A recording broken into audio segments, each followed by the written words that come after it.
Hi friends, online agriculture classes के official YouTube channel पर आप सभी का हार्दिक स्वागत, अभिनंदन एवं वंदन करता हूं। आइए आज ऐसे शख्सियत से आपसे मुलाकात कराने जा रहे हैं जो यूपी कैडेट में एक अच्छा परचम लहराने के साथ साथ 75 रैंक सिक्योर किए हैं। UR rank secure all over Uttar Pradesh में, कोई कैटेगरी नहीं, ऑल कंबाइंड रैंक इनकी है सिर्फ और सिर्फ 75 रैंक। मिस्टर अमित सिंह, आइए सर्वप्रथम इनसे इनका परिचय हम जानते हैं। मेरा नाम अमित सिंह है और मैंने इंटर अपने हरदोई जिला से पीबीआर इंटर कॉलेज से किया है और UG Subhash Chandra Bose PG college काली तिरवा गौसगंज हरदोई से किया है। और एमएससी के लिए मैंने यूपी कैडेट का फॉर्म भी फिल किया था और मेरी रैंक 75 आई है। चलिए, बहुत बहुत धन्यवाद। आपकी रैंक 75 सिक्योर हुआ, बहुत अच्छी, इसके लिए तहे दिल से बधाई हो।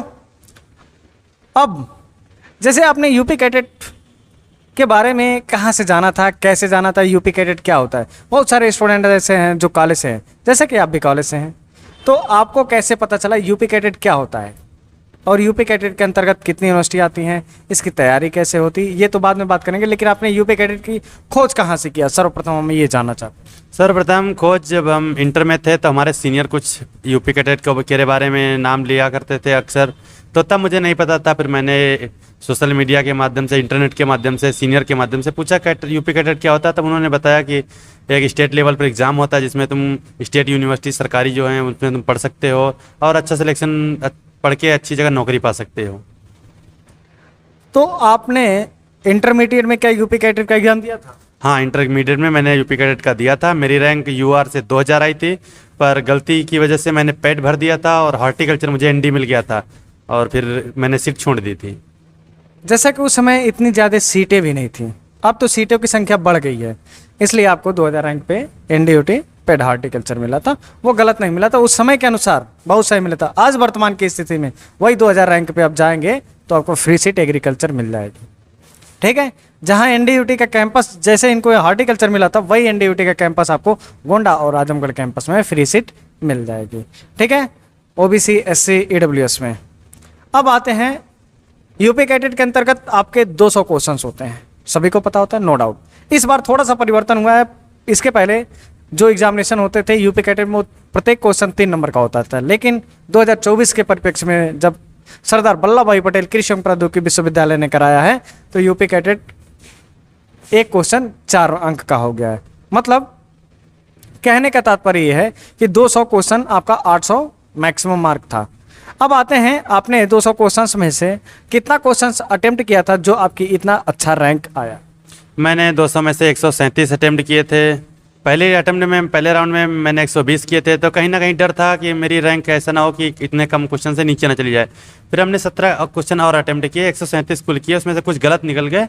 इसकी वजह से मेरी रैंक 75 आई, नहीं तो और अच्छी रैंक आने की संभावना थी, कुछ गलत हो गए क्वेश्चन। देखिए, आपने सही सुना होगा कि 100 क्वेश्चन 120 क्वेश्चन करने के उपरांत आपका सीएस यूनिवर्सिटी मिलता है। तो आपको कौन सी यूनिवर्सिटी मिली है? चंद्रशेखर आजाद कृषि एवं प्रौद्योगिकी विश्वविद्यालय कानपुर में मिला है मुझे एडमिशन, सीट अलॉटमेंट हो गया है। अब देखिए, ये वर्तमान की स्थिति में देखिए, आपने सुना है 120 क्वेश्चन प्लस करने के उपरांत सीएस यूनिवर्सिटी मिलती है, क्या ये सही बात है? इन्होंने प्रूव कर दिया। देखिए, फर्स्ट अटेम्प्ट क्या होता है, जैसा कि हम आप लोगों को बताते रहते हैं कि 200 क्वेश्चंस आप पहले बुकलेट में देख लीजिए। फिर आपका जो पोर्शन, जो आसान पोर्शन होता है, जैसे आपका एग्रोनॉमी ज़्यादा अच्छे से मजबूत है, हार्टिकल्चर अच्छे से मजबूत है, उसके बाद पहले आप एग्रोनॉमी कर लीजिए, फिर हार्टिकल्चर करने के उपरांत आपको जो जो सरल सब्जेक्ट लगे उस हिसाब से बढ़ते रहिए। ठीक है, अब इन्होंने 137 क्वेश्चन किया, उसमें से 5-7 न्यूनतम गलत हो जाएंगे और इनकी रैंक कितनी 75 सिक्योर हो गई। इसके बाद अब आपने 75 रैंक लाया, इसके उपरांत आपका जो स्टडी का मटेरियल, मतलब अध्ययन का जो मटेरियल था, मैटर था, वो आपने कहाँ से तैयार किया, कौन कौन से स्रोत थे, किस किस महत्वपूर्ण पुस्तकों का आपने सहारा लिया? आप अपने छोटे भाइयों को बताइए जो आगामी तैयारी कर रहे हैं।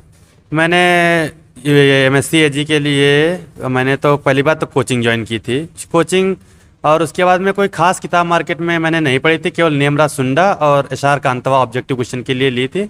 और कोई किताब ने कोचिंग में इतना अच्छा मटेरियल, इतना अच्छा कंटेंट दे दिया जाता है कि आप उतना पढ़ के अच्छी रैंक लगा सकते हैं, उसके बाहर से ज़्यादा पढ़ने की आवश्यकता आपको नहीं होती है। क्या सब सुंडा सुंडा रटते हैं, ये रटंतु बात है, या फिर आपकी इसमें सुंडा में कुछ सच्चाई भी है? अरुण कात्यायन में क्या है और सुंडा में क्या है? थोड़ा सा आप वेरिएशन और एस आर कांतो तीनों के बारे में थोड़ा सा डिस्कस दीजिए। मैं किसी का प्रमोशन नहीं कर रहा हूँ। देखिए, अरुण कात्यायन में थोड़ा ब्रीफ में दिया है और सुंडा उसकी अरुण कात्यायन की भी समरी है।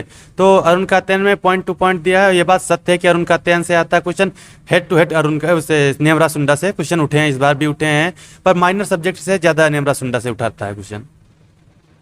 और एस आर कांतवा के बारे में क्या आप जो ऑब्जेक्टिव क्वेश्चन आते हैं उसको क्यों यूज किया जाता है? एस आर कांतवा केवल एक्यूरेसी के लिए लगाई जाती है और क्वेश्चन अच्छे भी रहते हैं। इसमें तुमको पता चलता है कि हम कहाँ गलती कर रहे हैं, कहाँ नहीं गलती कर रहे हैं, क्या पढ़ा है हमने, क्या ऐसा तो नहीं केवल एक ही बुक पढ़ लिया और बाकी ऑब्जेक्टिव क्वेश्चन नहीं हमसे हो पा रहे हैं। इसलिए एस आर कांतवा हर बच्चे को लगानी चाहिए हमारे हिसाब से।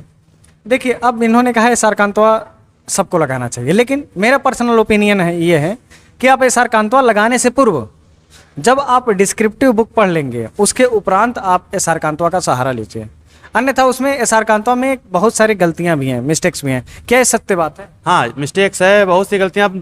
कोई बुक है उसमें गलतियाँ तो होती रहती हैं। कोई मान लो अगर 100 में अगर 2-4-5 क्वेश्चन गलत हैं तो वो गलती नहीं मानी जाती। इतनी बड़ी बुक को ये भी तो नहीं कि बनाने वाले भी इंसान ही हैं, गलतियाँ होती रहती हैं, सबसे होती हैं गलतियाँ।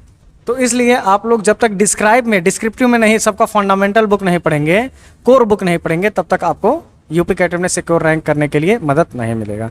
ये आप कह रहे हैं एस आर कांतवा और नेमरा सुंडा और अरुण कात्यायन, इनको पढ़ के आप टॉप रैंक सिक्योर नहीं कर सकते हैं। जैसा कि इन्होंने बताया कि मैं कोचिंग संस्थान से किया हूँ, तो जब कोचिंग संस्थान करते हैं तो उसमें ये सिर्फ आपको नेमरा सुंडा और अरुण कात्यायन ही नहीं रटाया जाता। ये तो आपको अगर कोचिंग संस्थान की आवश्यकता ही नहीं पड़ती अगर आप ये पढ़ के कंप्लीट कर लेंगे तो अब आप बताइए, कोचिंग में आपने पढ़ा है, कौन सी कोचिंग का नाम बताइए और कैसे उसमें पढ़ाई होती थी, कौन कैसे टीचर उसमें पढ़ाते, इसको चर्चा करिए। हमने कानपुर में एकलव्य एग्रीकल्चर एकेडमी काकादेव में पढ़ा था और उसमें टीचर एक नंबर के ही बहुत अच्छे टीचर थे, जो लगभग में पीएचडी फाइनल ईयर में थे, कुछ पीएचडी कर चुके थे, वही टीचर पढ़ाते थे। और ऐसा नहीं था कि कोई किसी टीचर से दूसरे का सवाल नहीं पूछ सकते। फिलहाल वो पीएचडी कर चुके थे पर इतने योग्य थे, अगर किसी दूसरे का सब्जेक्ट का पूछते टीचर तो आसानी से बता सकते थे। मुझे तो यूपी में बेस्ट कोचिंग लगी, इसीलिए मैंने इसे ज्वाइन किया था। उत्तर प्रदेश का सर्वाधिक नहीं, उत्तर प्रदेश का नंबर 1 नहीं, उत्तर प्रदेश का सर्वाधिक ज़्यादातर प्रचलित और अग्रसरित संस्थान है सिर्फ और सिर्फ यूपी कैटेट में एकलव्य एग्रीकल्चर एकेडमी। बाकी आईसीआर एएमयू में भी इस बार पिछले वर्षों में कई बार एएमयू में सेकेंड रैंक दिया है एकलव्य एग्रीकल्चर एकेडमी ने। इस बार जो 7 एक्सटर्नल सीट होती हैं उसमें दावेदारी किया है एकलव्य एग्रीकल्चर एकेडमी ने 2 सीट। एक पहला रैंक है 2 और दूसरा रैंक है 6। अगर आप चाहें तो उसको चेक कर सकते हैं। एकलव्य एग्रीकल्चर एकेडमी के ऑफिशियल प्ले स्टोर से डाउनलोड करके चेक कर लीजिए, या वेबसाइट पे जाके चेक कर लीजिए, या फिर आप पोस्टर पे जाकर चेक कर लीजिए, या फिर यूट्यूब चैनल पे जाके सर्च कर लीजिए। चलिए, तो अब जैसे मान लीजिए आपने संस्था बहुत सारे, देखिए जो भी टॉपर होते हैं ये कहीं ना कहीं कोचिंग किए रहते हैं, ये सच्चाई है। जो कहते हैं कि सुंडा पढ़ के कर लिया और अरुण कात्यायन पढ़ के कर लिया, ये बिल्कुल गलत बताते हैं।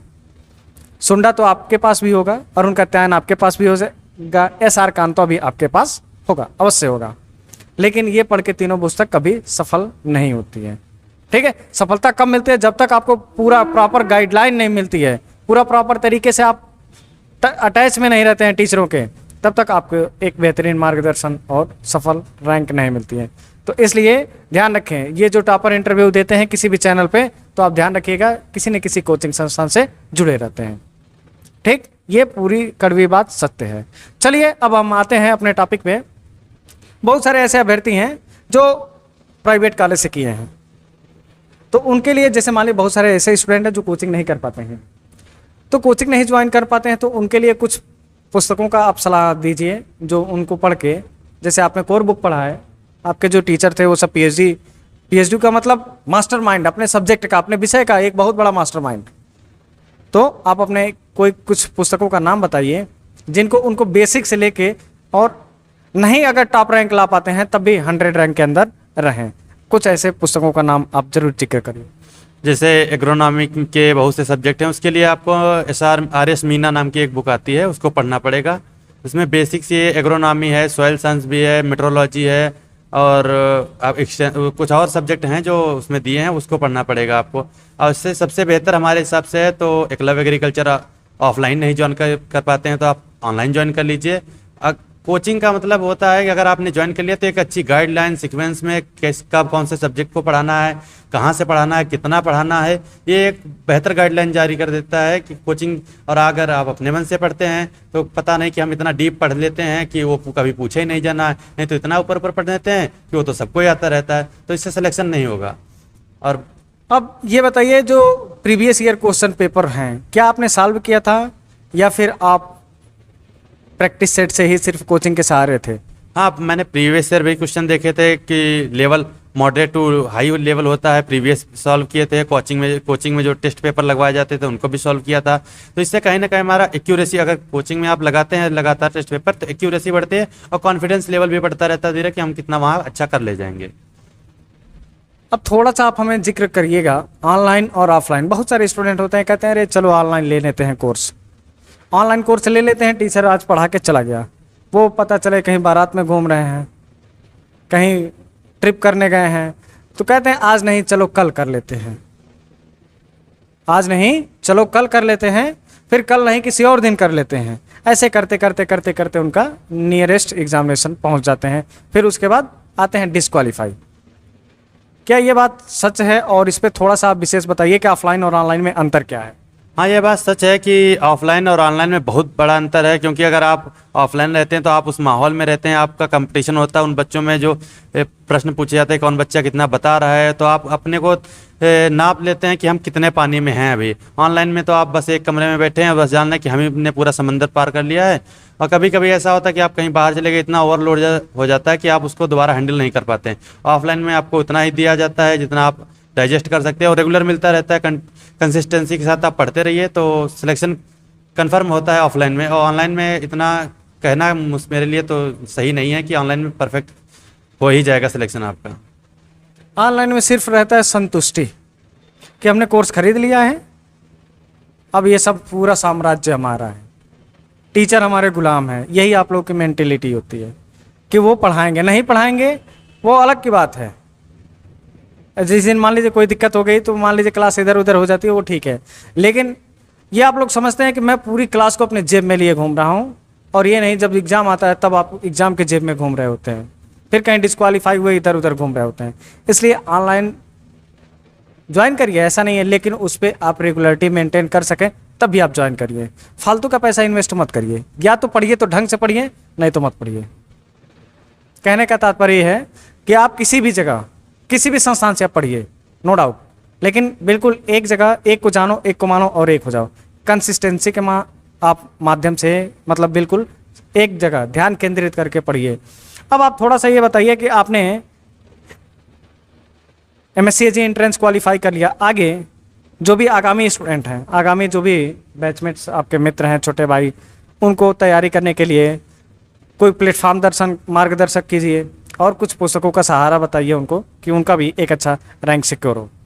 तो जैसे मान लो कोई भी थर्ड ईयर में है या 7th सेमेस्टर में, तो उनका किसी किसी कॉलेज में रावे चल रहा है या कुछ है, तो अभी से वो पढ़ाई स्टार्ट कर दें, क्योंकि लड़के सोचते हैं क्या लास्ट के 2 महीने 3 महीने पढ़ के हम पेपर एग्जाम निकाल लेंगे, तो ऐसा नहीं है। ऐसा बहुत ही रेयर केस में संभव होता है कि लास्ट के 2 महीने पढ़ के निकाल लें एग्जाम। हाँ, ये है कि आपको संतुष्टि मिल जाएगी कि हमने 2 महीने पढ़ लिया है, पर रैंक ला पाना उतना आसान नहीं है आज के दौर में। तो आप अभी से, जब थर्ड ईयर में हैं तो अभी से तैयारी शुरू कर दीजिए। और किताबें यही, अभी आपने अगर बेहतर तरीके से अपने सेमेस्टर एग्जाम ही पढ़े हैं तो उसके बाद में कुछ बुक्स आती हैं मार्केट में, जैसे SR मीना है और अरुण कात्यायन है, नेमरा सुंडा, इनको अभी पढ़िए। उसके बाद में आप, मेरे हिसाब से, जैसे मेरा ओपिनियन है, कोई ना कोई कोचिंग जरूर ज्वाइन कर लीजिए आप, इससे आपके भविष्य उज्जवल हो सके। आपको आस में भले ज़िंदगी उजर जाए पर काश में ना गुजरे, क्योंकि फिर सोचना हो जाए कि काश मैंने कोचिंग ज्वाइन कर ली होती तो आज मेरा सिलेक्शन हो गया होता। यही मेरा सुझाव है। चलिए, बहुत बहुत धन्यवाद आपको इस मंच पे उपस्थित हुए और बहुत अपना कीमती समय देने के लिए बहुत बहुत धन्यवाद। चलिए, अगर आपके जो भी प्रश्न होंगे आप हमें कमेंट्स बॉक्स में ड्रॉप कर दीजिएगा और हम आपके कमेंट का रिप्लाई अवश्य करेंगे। तो मिलते हैं नेक्स्ट वीडियो में किसी नेक्स्ट टॉपिक के साथ, तब तक के लिए जय हिंद, जय भारत।